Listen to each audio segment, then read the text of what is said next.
Welcome everyone to the event today, Six Sigma in the Age of Digital Transformation. I'm very much looking forward to this conversation today.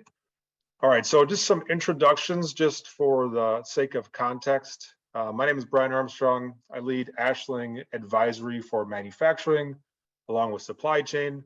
So my background is mostly within manufacturing, and I was very fortunate that in those journeys, each one of the companies I worked for was going through that continuous improvement pivot point. They were starting new programs, seeking the best tools for effective change and transformation. And I was very fortunate to earn my black belt at one of those organizations. So once I transitioned to the intelligent automation world with Ashling, my thesis from the very beginning was that Six Sigma or that continuous improvement organization should be working hand in hand with RPA or intelligent automation to a greater extent. And then Jean Younger is with us today. Very fortunate to have her. So good morning, Jean. How are you? Good. How are you? I'm very good. Now, every time we've talked and we've had a discussion, we've always gone over time. And I walk away with extremely valuable insight because we're not just talking methodology or theory. The discussion that we typically have is from a practitioner yourself. And I think that'll be extremely valuable for the audience here today. Before getting into the agenda, just a few quick notes I wanted to put out here was, what's the takeaway? And I think the takeaway here for the group is an innovative approach. I mean, I would almost say an accelerator to the structure and the integration of RPA and Six Sigma. Many organizations across various industries, especially within manufacturing, but Jean's even bringing the insurance industry to us today, most have a Six Sigma, a lean, a continuous improvement group, but they don't operate in the capacity that we're going to see here today. And it's a very effective and unique approach. So I'm just going to spend a few minutes setting the landscape here on the front end, and then we'll transition over to Jean, which is really what we're all here for, to hear about herself, where she's coming from, the security benefit journey, and then get into the team structure as well as the methodology they use. And at the end, we'll queue up those questions. So very much looking forward to that piece as well. So let's just set the landscape for just a few moments here. So how should this work, right? So how should these two groups support each other? So first we'll start on the left-hand side here, and we'll start with that funnel of automation opportunities. And this is always an important point with groups. A healthy and consistent funnel of quality automation opportunities is a challenge for many organizations. So in a prior session, we had asked, now, does a lean group, does a Six Sigma team, do they have a funnel of initiatives that they're working off of? And I certainly hope so, because these groups typically work off of company objectives. You know, they're driving down inventory costs, they're tackling quality improvements, they're driving efficiency, and intelligent automation COEs, if I can use that term, are typically working on those same initiatives, but they're not always working in parallel. And working with an advisory, an important pillar that we always focus on is process identification and measurement. So with the client, we'll break down and we'll engage with various departments. You know, we'll talk to IT, supply chain, finance, but most recently, we're adding that subset of that continuous improvement organization. So we want to do that same type of exercise. So I'll literally go to those groups and say, all right, so tell me about where you're spending a lot of time, where you're spending a lot of effort. Where are you paper heavy? Let's do that exact same exercise we do with a traditional business unit. And then the question is always, or it should be, where are you leaving behind a manual process? Like that would be great if it was consistent. So whenever we're leading a continuous improvement exercise or we're leading a Six Sigma project, where are we leaving behind a manual process? It's a perfect opportunity to have that conversation around either RPA or that greater technology landscape. We should at least always entertain that. Change management. So digital transformation in any capacity requires people to learn different ways of working. Now, Six Sigma is all about change for the sake of continuous improvement. They have to get very good at that conversation and that process around change. So you have assets here to leverage. You know, which drives us right down to communication, the ability to not only identify stakeholders and the doers that need to be involved for effective lasting change. Then we'll move down to that velocity piece. So a common rebuttal, I'm sure Gene can contribute to this as well, is anytime prior to an automation, we'll typically hear from that business unit, now we would like to streamline this process or improve it first before we go to automation. And that's a fair point, but then let's utilize some of a Six Sigma organization or a lean organization to utilize best practices to speed those things along. So what we're talking about is the mitigation of those common barriers. And then very quickly, if we flip the script a bit in terms of how does intelligent automation support Six Sigma, the theme here is bringing speed and clarity to the data analytics piece of that, along with that speed and decision making. So pen and paper, Excel, still regular tools of the trade for many continuous improvement organizations. So let's shorten that time span. Let's accelerate that time span of data collection and analysis so we can move that project forward instead of making that delayed over and over. And then process mining for the sake of process mapping. Now, process mining identifies process inefficiencies by following that digital trail, and it's significantly quicker and more accurate than process mapping via interviews and flow charting. Not that that's not very effective, but it's individual perspectives versus those data models. So hopefully you're seeing here as we set the landscape that there's a very good mesh of opportunities here to work together. So now let's transition to Gene and security benefit. So Gene, again, thank you very much for the time and your insight here today. Would you mind just giving us a brief introduction of where you've come from and part of your history? Sure. I graduated with a chemistry degree way back when and worked in a lab as a chemist for several years and then went back to law school, became a patent attorney, worked in private practice for many years, doing patent, copyright, and trademark law.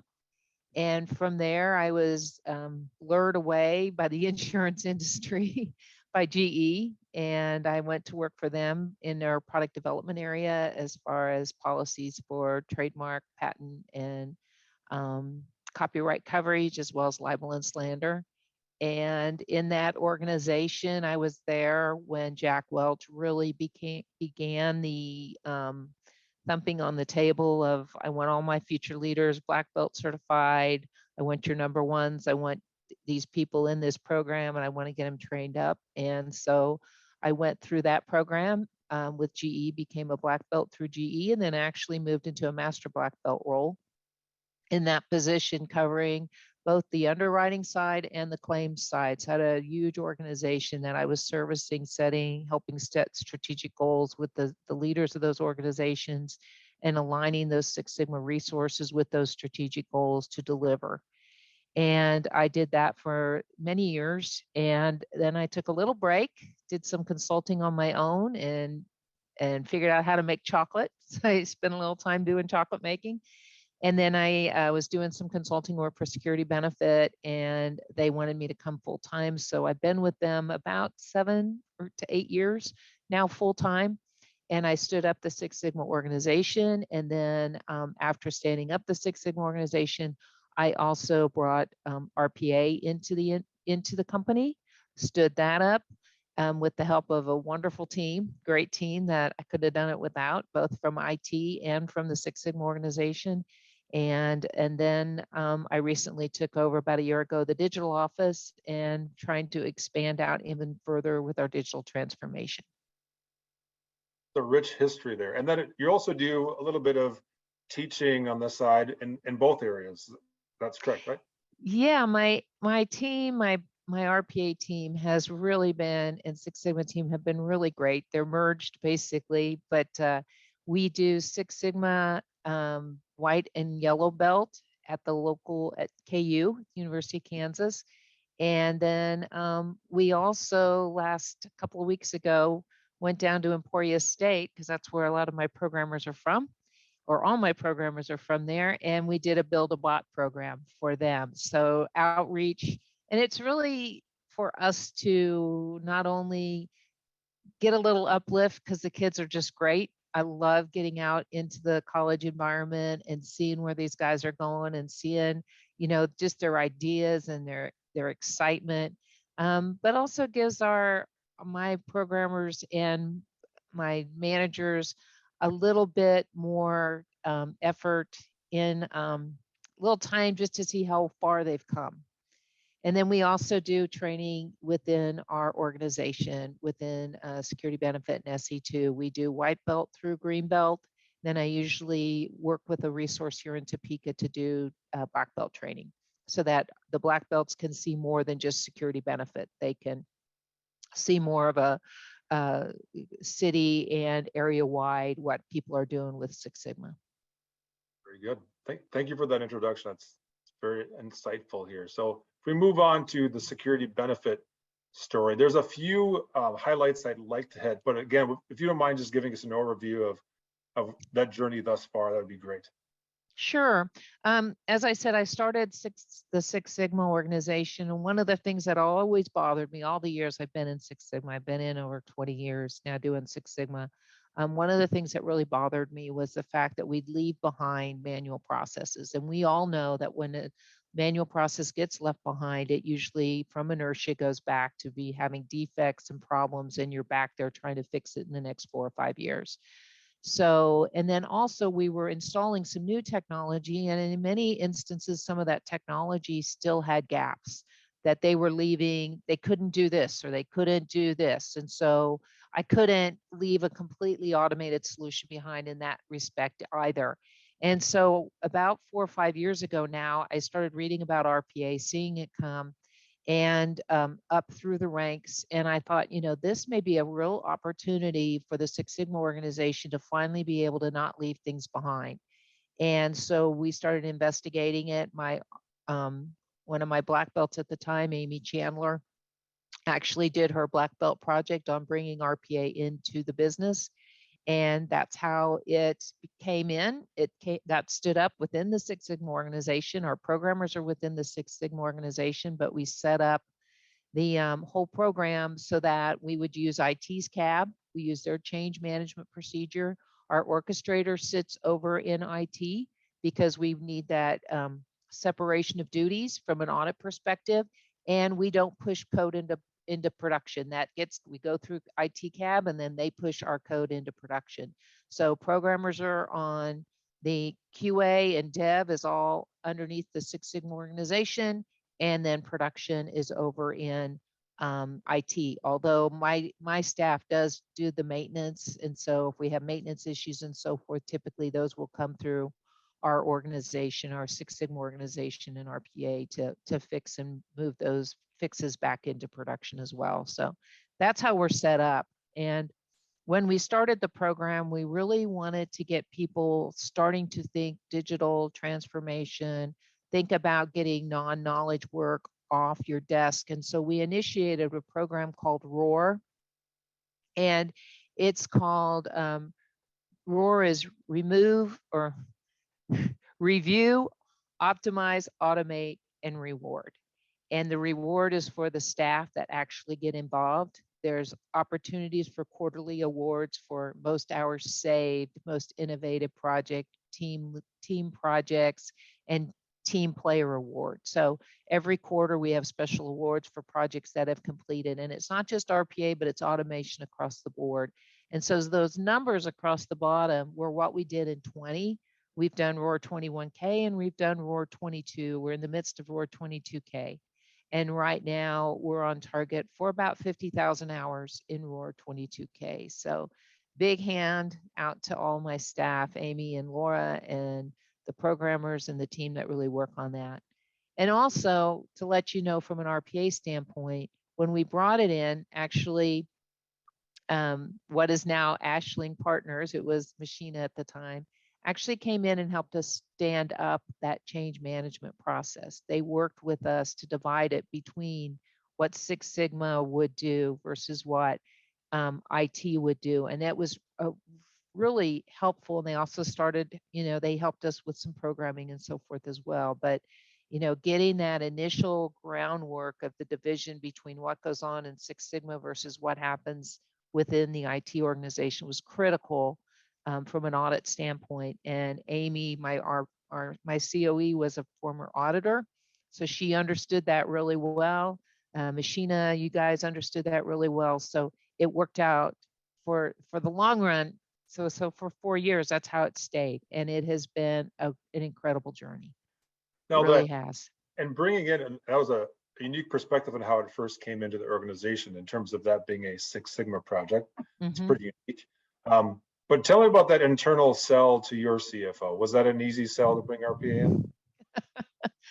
No, not initially. It was we were looking at a 3-year deal. So you think about that, the cost structure, we needed to set things up. We needed to hire staff. At that point, it was just myself, Amy, and an intern named Caitlin, who's still with us as one of our senior programmers now. But it was, and we were asking for money, and we did several pilots on it, but ultimately getting it into the organization, our CFO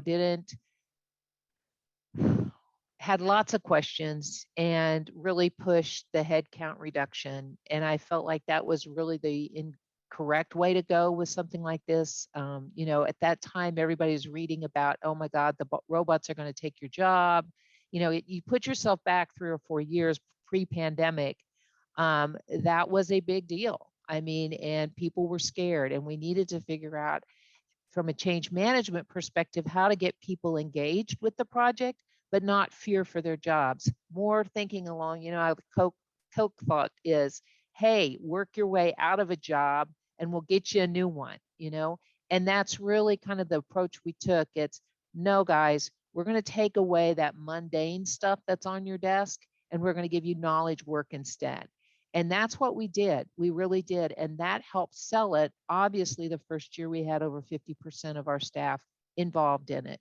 So we were able to sell that without that real concern. I think these day and age with the low, employment rate that we have, 3% in the country, we can't find resources now. So people are clamoring at our door to get rid of stuff because they're just getting more and more put on their desk. And so we constantly have about 150 projects in our backlog, trying to figure out how we can optimize and automate those. Now, those aren't all RPA projects. There are other tools and so forth, but we're constantly having people come to us. And the way we're set up allows us to be flexible enough to answer those concerns and be able to move agile with the business to address those biggest business concerns when they need to be done. And I think that how you frame that in terms of we're transferring that mundane work over, that sounds really good, but then it's how you execute, which is a bigger part of it. Like, how did that actually happen within your organization? Well, but I think proof's in the pudding in terms of that's a big number. 50% of employees haven't been involved with an RPA project or an automation project. That's a big number. So you've also done a very good job in actually executing upon the conversation, the change management, and then doing that internal selling that you have to do to move things forward. So kudos to you and your organization. Yeah, and our CFO ultimately realized it when he realized it was more, we had several projects that were gaining hours for the staff. And one that particularly hit home was in investment operations. They could only do 3 of their account recs a day. They didn't have enough staff. And at the time when we took it over, their asset recs, not account recs, their asset recs. When we took it over, there was probably 90 to 100 different asset recs that should have been done. So within a month's time, they could do each one. And then ultimately, we that was one of our first projects, and we took time away from them, those 3, but we replaced it with the bots ran all of the account recs, and currently there are over 250 account recs that the bot does on a daily basis. And instead of doing those manually, they get a sheet where things are out of balance, and that's their work instead of doing an account rec. They're just working the accounts that are out of balance, and the bot does everything else. So once he understood that process and understood the value of what we gave to the organization, we basically gave that group 2 or 3 headcount. He didn't have to pay a thing for him. The bot did it. And then that's when the value of the bots really hit him, because he saw, no, it isn't just to take out heads. That's not really what we're after. We're really after getting those people doing knowledge work instead of what they're doing. And I'm giving them headcount. So if you think about the 50,000 hours saved or gained, that's what, 20 heads that we basically either removed or, and most weren't removed, that we gave back to the organization through the bots. And we do That's that that, year over year over year. and that's that hours gained saved versus hours gained conversation we've had in the past there. Yes, yes, saved versus gained. And you have to track both. Those are 2 very important metrics. Now, the 50,000 hours is a combination of those, but if you don't track the gained, you lose a huge piece of your of what the bots can really do for you. And it's important that the senior leadership see both of those sets of hours. Very good. So transition over to the model here. And you briefly touched on it, but if you could just break down some of the other nuances here, that'd be helpful, because it is a unique model and it's very effective. Yeah. So why this model? And if you want to just give us a little bit of a summary here, please. This model really keeps us agile. It enables us to move very quickly with the business by having the programmers on our side versus on the IT side. IT also has, like I talked about, the change management, the cabs that we go through every Wednesday, and also pushing the things into production. So in addition, I kind of consider that kind of infrastructure and orchestrator administration that sits over there. But we are really finding the processes, developing the code, testing the code, working with the business to UAT, sign it off. And we don't have a real committee that's telling us these are the next ones you have to do. Instead, us as an organization can look and fill our sprints with what do we think we can get done, right? And what is the business needing? So I'll give you a perfect example of what's happening right now. We are really working hard to replace our pricing and performance website right now, which has hundreds of funds on them, very manual to test. There's no way we could really do a good test on it completely manually before it went out. So the RPA team got brought in. They're building, we have the testing capability within RPA. We're building out test schemes and test processes, putting those into place almost on a weekly basis, if not sooner. But basically every week we've got new test cases going in. Those will not only be used during the QA of the stand-up, but those will be left behind for regression. So if you think about that, the amount of time that we're saving, maybe not so much on the front end in the QA because it takes us time to build, but then we get it in there and they start using it, but regression testing in the forward. And those fun changes, those can happen on a daily and a weekly basis. So imagine having to have someone manually make sure everything's right on the website every day. You don't have enough staff to do it. So the agile nature of how we're structured and the fact that we as a group make those decisions based on what the business is telling us. We don't have someone scoring. I know a lot of people have scorecards and say these are the next ones up and the RPA team is going to do these and these. We don't do that because it just became too hard to implement, number one, and it didn't give us the flexibility we needed. Because right now, if you ask the organization where our RPA should be sitting, everyone's in agreement. It needs to be over there in pricing and performance. I don't get an argument. They understand when I go back and say, look, yours is on hold. We started with one programmer involved in that. We're now up to all 3 of our programs are working daily on that project. So it gives us the flexibility by doing that. Otherwise, we would have had to go over to IT, say, can we change them? We don't know if they're completely dedicated to RPA or if they're doing, half application work, half RPA. We know what our resources are doing and we can direct them accordingly. And that's why we have it. And then if you look, all of them are Six Sigma certified. They know what process improvement is.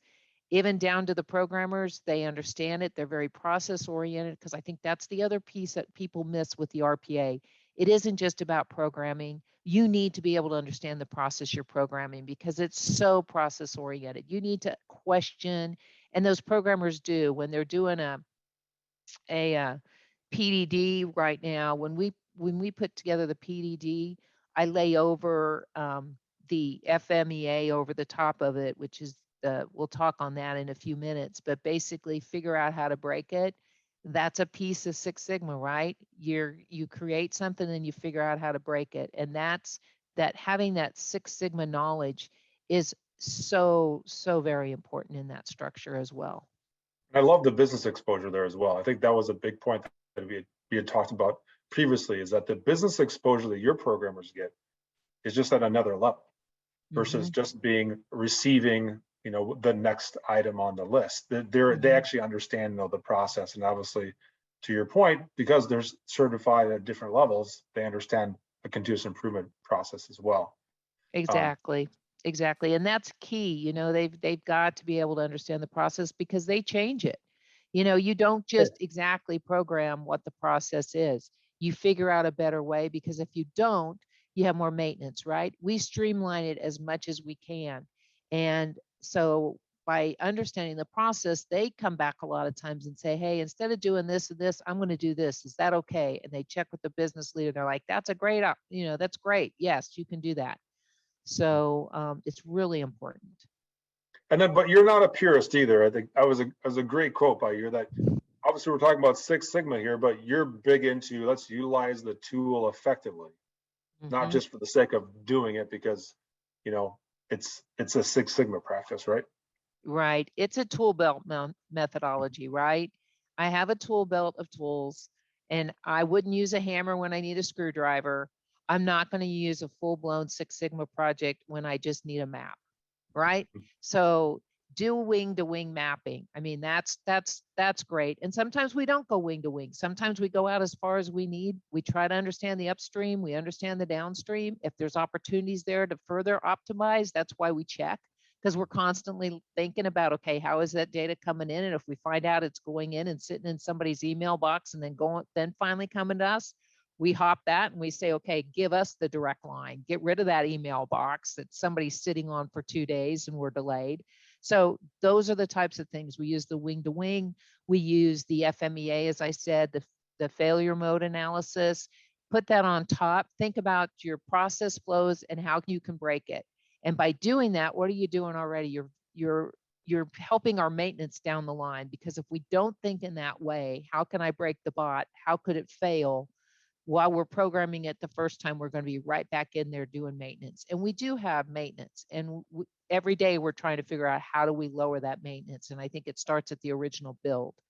And then, the VOC, the voice of the customer, the CTQs, the Pew Matrix, all of those tools, understanding what the customer wants and what are critical to them versus what's a nice to have, or a delighter. What are those three?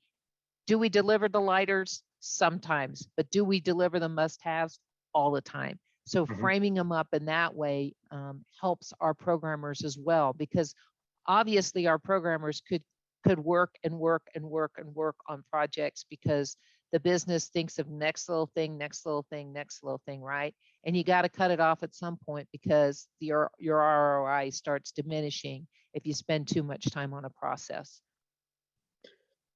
So I want to pose this last question. We have about a minute left here. So unique perspective, highly effective. I mean, you can see the security benefit story is very robust, and it's only been a handful of years. And obviously you're gaining steam, employee integration, and people are engaged. So if these tools are not working together today within an organization, RPA, Six Sigma, what advice would you give that leadership, whether it's in the IT organization or Six Sigma or RPA? Just with a minute left here, what advice would you give them? If you don't have a Six Sigma organization, get one. They will be your best friend. They can be Switzerland. I always call us Switzerland. We sit between IT and we sit between the business, and we can gather that information. We can gather the problems and we can help you figure out how to best implement them. And the other piece is, as you're looking for that Six Sigma leader, look for someone that understands the tool belt methodology instead of the Six Sigma project methodology, because the tool belt is critical in the RPA arena. You don't have time to do a 2-month gathering of data to figure out your defects. You do have time to do a video and figure out how long that manual process took. And that can be your hours saved. So that's what we've gone to is, yes, we still look at defects. We figure out, because we don't want to, as my CFO told me, don't pave the cow patty, right? You don't want to pave over you don't want to program a broken process. But in the end, it is a different mentality that you need to have from a Six Sigma organization, and be willing to drop some of that structure and those things that that you've been told you need to do when you're really just trying to automate it and get it off of people's desks. Well, thank you, Gene. Always a wealth of knowledge. I always love these conversations. It's very valuable for the group today. So thank you, everyone, for attending. Very much appreciate it. Everyone have a wonderful day. Thanks again. Thanks, guys. Have a good day.